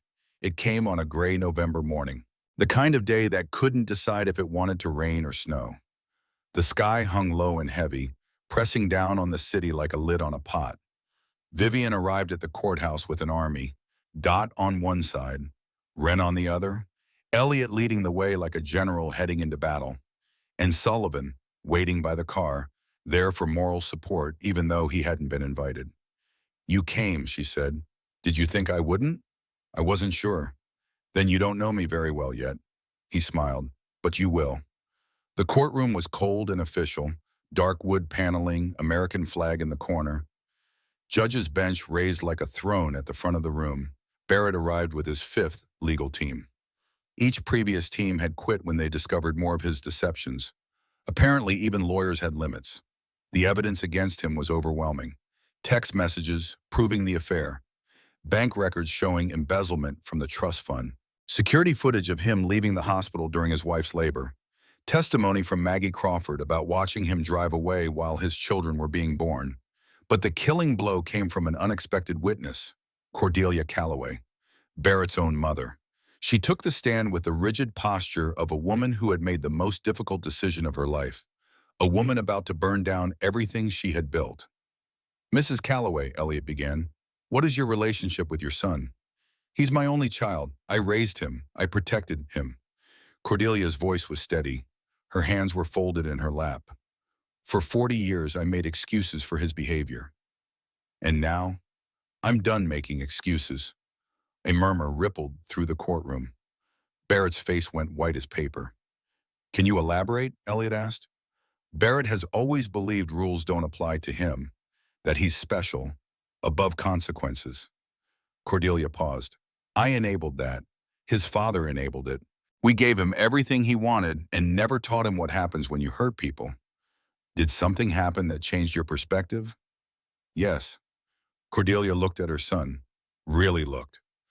The night Vivian was in labor, Barrett called me. He told me he was leaving her. He told me about Delaney. He asked me to help him hide assets from the divorce. The courtroom was silent. Even the judge had leaned forward. What was your response? Elliot asked. I said no. Cordelia's voice cracked for the first time. For the first time in his life, I said no. And I told him if he didn't go back to that hospital, I would never speak to him again. What did he say? He laughed. He said I was bluffing. Cordelia looked at Vivian now. Her eyes were wet. I wasn't bluffing, and I am so sorry. For my son, for what my family did to yours, for all of it. The judge called a recess. In the hallway, Cordelia approached Vivian. She moved slowly, hesitantly, like someone approaching a wounded animal that might bite. I know I have no right to ask, she said quietly, but those are my grandchildren. I would very much like to be in their lives, if you'll allow it. Vivian studied the woman who had made her feel inadequate for 8 years, who had criticized her cooking, her housekeeping, her career choices, her failure to produce children fast enough, who had just destroyed her own son to do the right thing. We can discuss it, Vivian said finally, after the dust settles. Cordelia nodded. Her eyes were wet. Her hands trembled slightly at her sides. Thank you, she whispered. Thank you. The ruling was decisive. Full custody to Vivian, supervised visitation for Barrett, if and when he completed court-mandated therapy, full restoration of the trust fund, all legal fees paid by Barrett, substantial child support. Barrett's face as he heard the verdict was something Vivian would remember forever. The mask was finally gone. No more charm, no more confidence, no more carefully constructed facade. Just a small, scared, furious man who had finally run out of people to manipulate. This isn't over, he hissed as they passed in the hallway. Yes, Vivian said calmly, it is. She walked past him without looking back. Outside the courthouse, the November air was cold and clean, the kind of cold that burned your lungs and cleared your head. Sullivan was waiting by the car. He had been there all day, waiting, patient. How do you feel? He asked. Vivian thought about it, really thought. 4 months ago, she had been a pregnant woman in labor, abandoned by her husband, reading text messages from his mistress while her body tore itself apart. Now she was a mother of 3, a divorce survivor, a woman who had fought for everything she had and won. Free, she said. I feel free. He smiled and took her hand. She let him. They walked to the car together, hand in hand, while November winds swirled dead leaves around their feet. Free. What a beautiful word. That night, after the babies were asleep and the house was quiet, Vivian sat on the back patio and cried. Not from sadness, not from grief, not from loss, from relief, from exhaustion, from the weight of everything she had carried finally lifting. She cried for the woman she had been, the trusting wife, the naive believer in fairy tales. She cried for the woman she had become, the fighter, the survivor, the mother who would do anything for her children. She cried because it was over, because she had won, because she could finally stop holding her breath. The tears came in waves, crashing over her, pulling her under, releasing her, crashing again. When they finally stopped, she felt empty, but not the hollow emptiness of loss, the clean emptiness of having made room for something new, something better, something real. 6 months after the birth, Vivian sold the house. It sold quickly. Big houses in good neighborhoods always did. The new owners were a young couple expecting their first child. Vivian watched them walk through the rooms she had hated, their faces full of excitement and possibility. She didn't feel sad. She felt relieved. The new house was smaller, cozier, a 3-bedroom cottage on a tree-lined street in a neighborhood full of families. A neighborhood where children played in yards and neighbors knew each other's names. The paint colors were warm, golden yellows and soft greens in a nursery painted pale lavender. Colors Vivian chose herself, colors that made her smile. The furniture was comfortable. Overstuffed couches you could sink into, a kitchen table scarred from years of family meals. Nothing chosen for appearances, everything chosen for living. The art on the walls was hers. Photographs of the babies, watercolors from a local artist. Her grandmother's quilt, framed and hung in the living room where she could see it every day. Dot moved into the guest room, not permanently, just until Vivian found her footing, just until the chaos settled into routine. Wren had a key. She used it often, arriving unannounced with wine and gossip and opinions about everything. And Sullivan had a drawer. It happened slowly. Coffee dates became dinners. Dinners became weekends. Weekends became sleepovers that turned into a toothbrush by the sink, a change of clothes in the closet, a drawer in the dresser. They weren't rushing, weren't pretending it was simple, but they were building something, piece by piece, day by day. "I never thought I'd feel this way again," Vivian told him one night. They were sitting on her new couch, watching her new television, in her new home. The babies were sleeping. The house was quiet. The world was at peace. "What way?" "Hopeful." He took her hand. "You deserve to feel hopeful." "I don't know what I deserve anymore. That's the thing about having your entire worldview shattered. You have to rebuild everything from scratch." "Is that bad?" She thought about it. "No, actually, it's kind of liberating. I get to decide what I believe now, what I want, who I want to be." "And what do you want?" "This." She gestured around the room, the warm house, the sleeping babies, him. "This is what I want." 9 months after the birth, Sullivan proposed. Not in a grand romantic gesture, not with fireworks or musicians, or a flash mob in a fancy restaurant. In the kitchen, on an ordinary Tuesday morning, while the babies smeared oatmeal on their high chairs and themselves and everything within reach. Gabriel had oatmeal in his hair. Josephine had oatmeal on her face.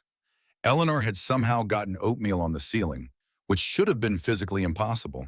Sullivan was covered in the stuff, his nice work shirt, his carefully styled hair, even his expensive watch, and he was laughing.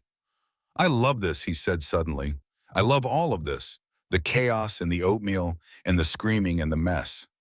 "You're insane," Vivian said. "Probably." He pulled a small box from his oatmeal-covered pocket. "But I'm also certain." Her heart stopped. "I had a whole plan," he continued. "A romantic dinner, candles, a speech I practiced in front of the mirror for 3 days." "Sullivan." "But then I woke up this morning and watched you with them, watched you laugh at the mess instead of cry about it, watched you kiss their oatmeal faces and tell them they were perfect." His voice cracked, and I realized I didn't want to wait another second. He opened the box. A simple diamond ring, classic and elegant, and exactly what she would have chosen for herself. "I know it's not traditional," he said, "but nothing about us has been traditional, and I wouldn't want it any other way." Sullivan. "Marry me, Vivian. Let me be their father officially. Let me be your husband. Let me spend the rest of my life making oatmeal messes with you."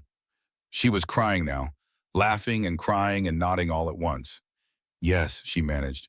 "Yes, yes, yes." He slipped the ring on her finger. Eleanor shrieked with delight at the shiny object. Gabriel clapped his oatmeal-covered hands.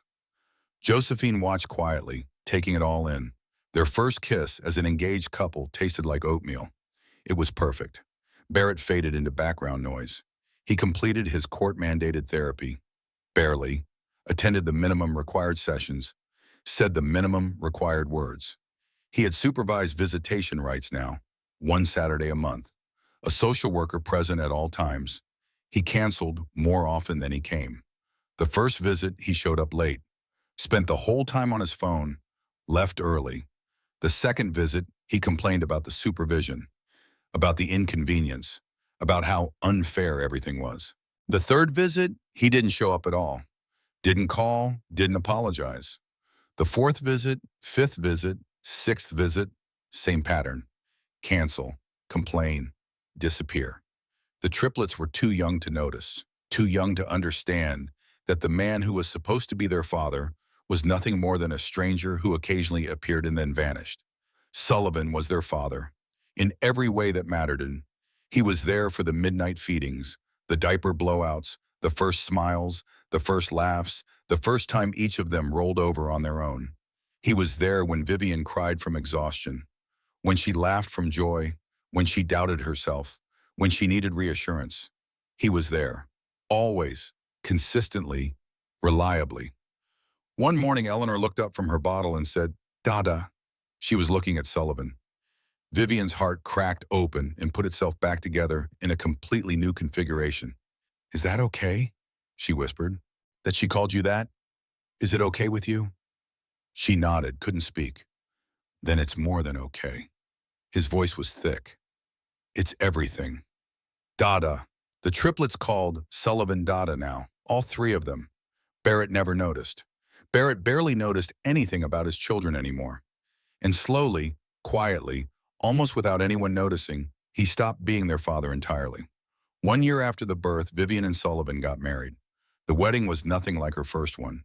No cathedral with stained glass windows. No 300 guests in designer outfits. No $12,000 dress. No pretense.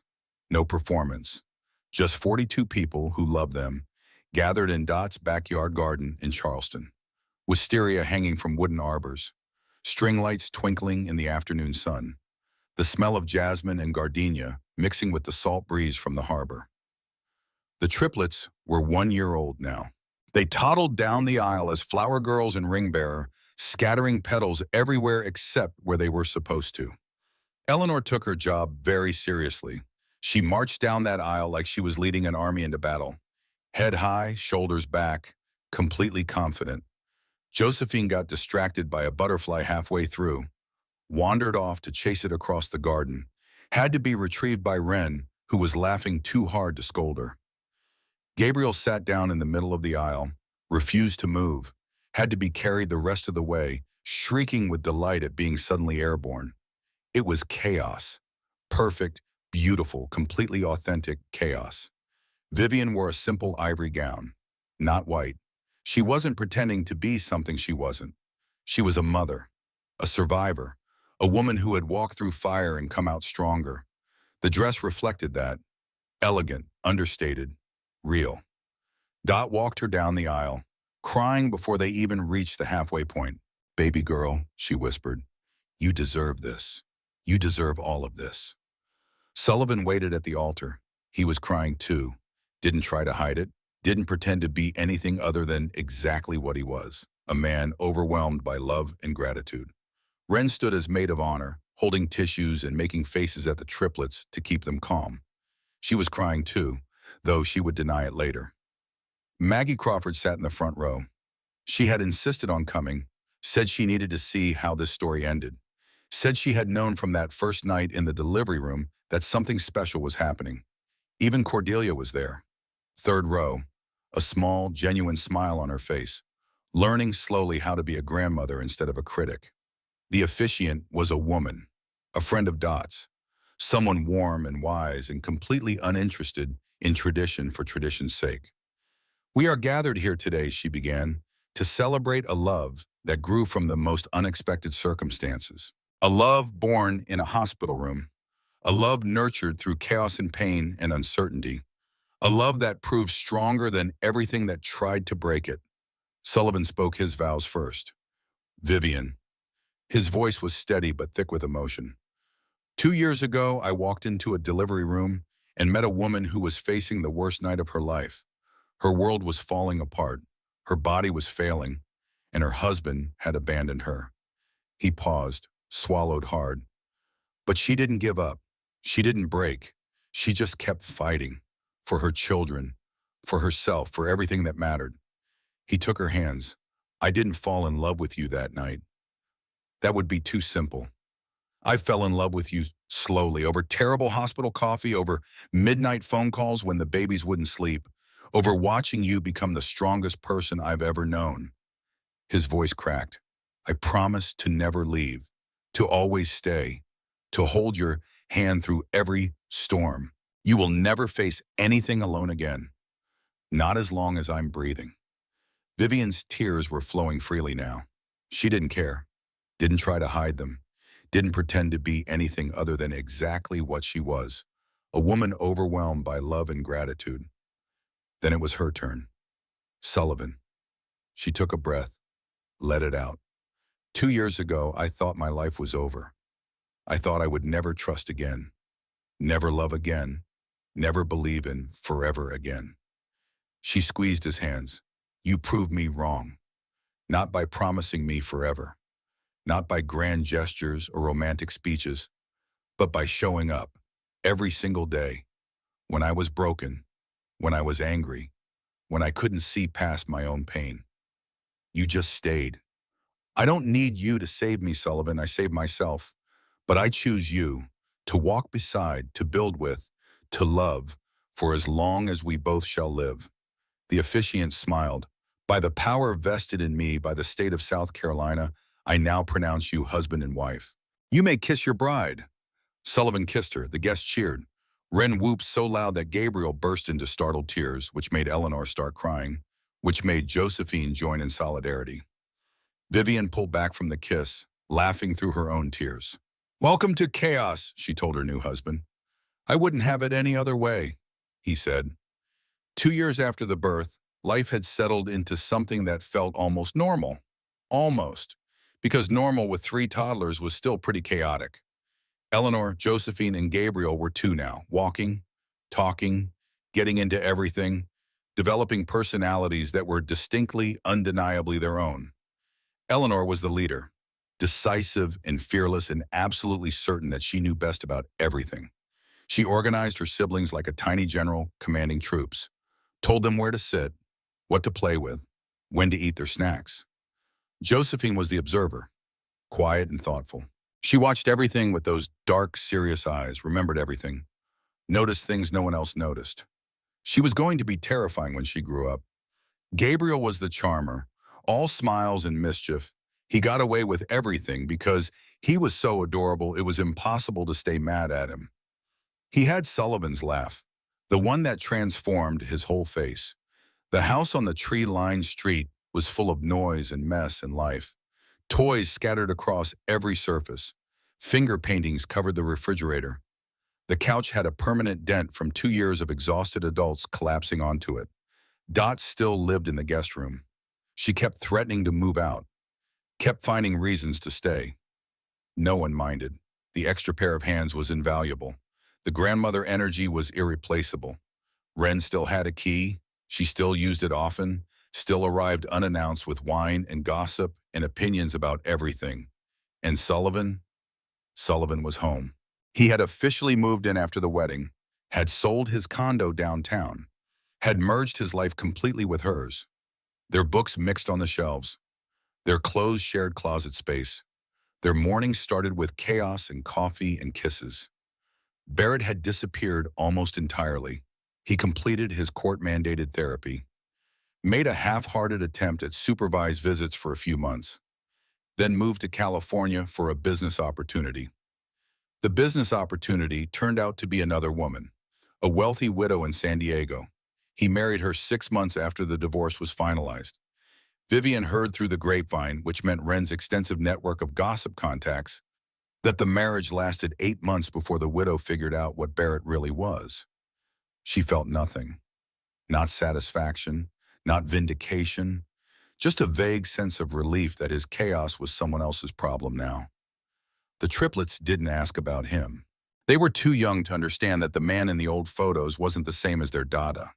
Too young to know that some fathers left and some fathers stayed. Sullivan was the only father they knew, the only father they needed. Delaney Marsh had reinvented herself. She started a nonprofit for women who had been manipulated by romantic partners. Education, resources, support groups.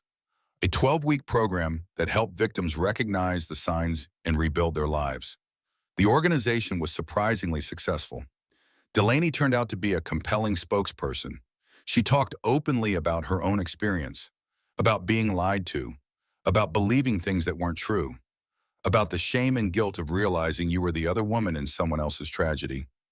She and Vivian weren't friends, would probably never be friends, but they had reached a kind of peace, an acknowledgement that they had both been victims of the same man. They nodded at each other in coffee shops. Exchange polite emails around the holidays. Move through the same world without animosity. It was enough. Cordelia Calloway visited every Sunday. She was learning to be a different kind of grandmother, the kind who got on the floor and played with toys, the kind who read stories in silly voices, the kind who gave hugs freely and criticism rarely. It hadn't been easy. She had spent 60 years being cold and proper and judgmental. Unlearning all of that took time, but she was trying. Every Sunday, without fail. Coco, Gabriel shrieked when she arrived, his name for her, born from baby attempts to say Cordelia and evolved into something much warmer. There's my boy. Cordelia scooped him up and kissed his cheeks until he giggled. Are you being good for your mama? He's being terrible, Vivian said, smiling. He learned the word no, and he's using it constantly. Good. Strong men know how to say no. Cordelia set Gabriel down, and he immediately toddled off to destroy something. Where are my girls? Eleanor is organizing the toy box. Josephine is reading. Reading? She's 2. She's looking at books and telling herself stories. Close enough. Cordelia smiled, a real smile, warm and genuine and completely transformed from the cold expression Vivian had known for 8 years. You've done an incredible job with them, Cordelia said quietly. All 3 of them. I know I don't say it enough, but I'm so proud of you, Vivian. Something shifted in Vivian's chest, something old and wounded finally healing over.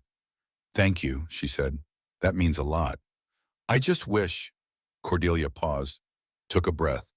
I just wish I had been a better mother-in-law, a better person. I wasted so much time criticizing instead of appreciating. You're here now. That's what matters. Is it enough? It's getting there. The triplets' second birthday party doubled as a celebration of Vivian and Sullivan's first anniversary. They couldn't quite agree on which event deserved priority, so they combined them into one glorious, chaotic celebration. 3 small cakes for the children, 1 elegant cake for the adults, more singing than anyone's ears could handle. 40 people crammed into the backyard, family and friends and neighbors. Maggie Crawford, who had become something like a surrogate grandmother. Elliot Crane, who had become something like a protective uncle. All the people who had helped Vivian survive the worst year of her life and build the best years that followed. Wren gave a toast that made everyone laugh and cry simultaneously.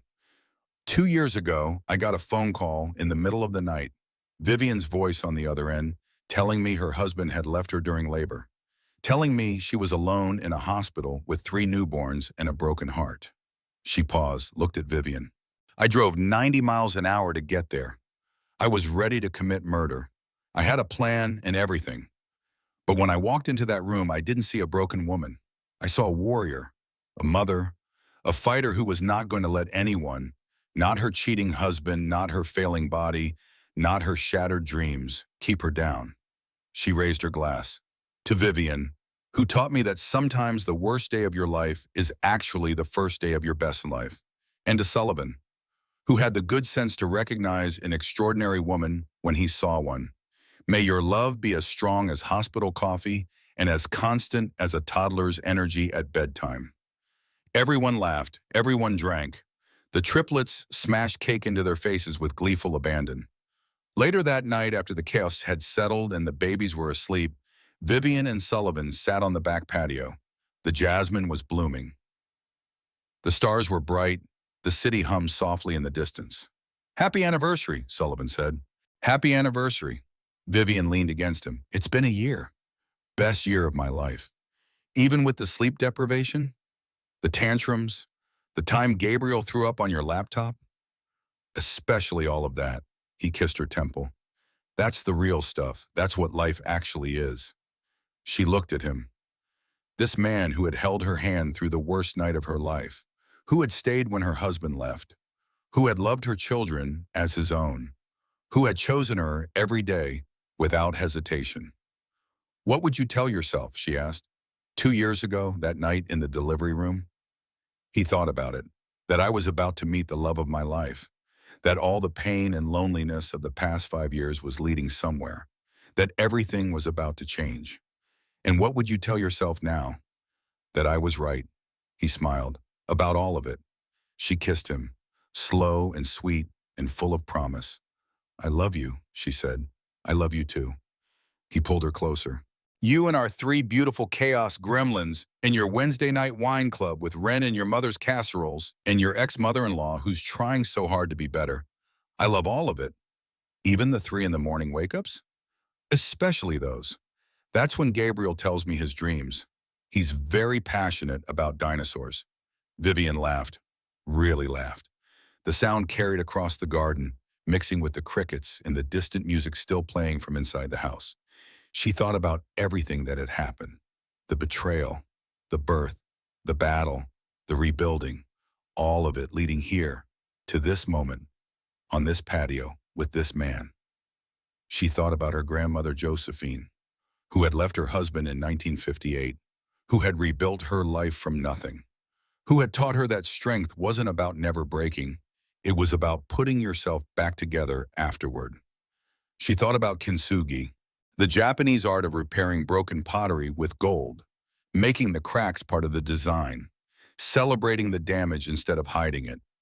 She had been broken, completely and thoroughly shattered by a man who had never deserved her, and she had put herself back together, with gold in the cracks, with love in the seams, with strength in every rebuilt piece. She wasn't who she was before Barrett broke her. She was better. The nursery light glowed soft and pink through the window. 3 toddlers sleeping, 3 futures unwritten, 3 reasons to keep going, keep fighting, keep building. And beside her, a man who would never leave, who had proven it over and over, who would keep proving it for the rest of their lives.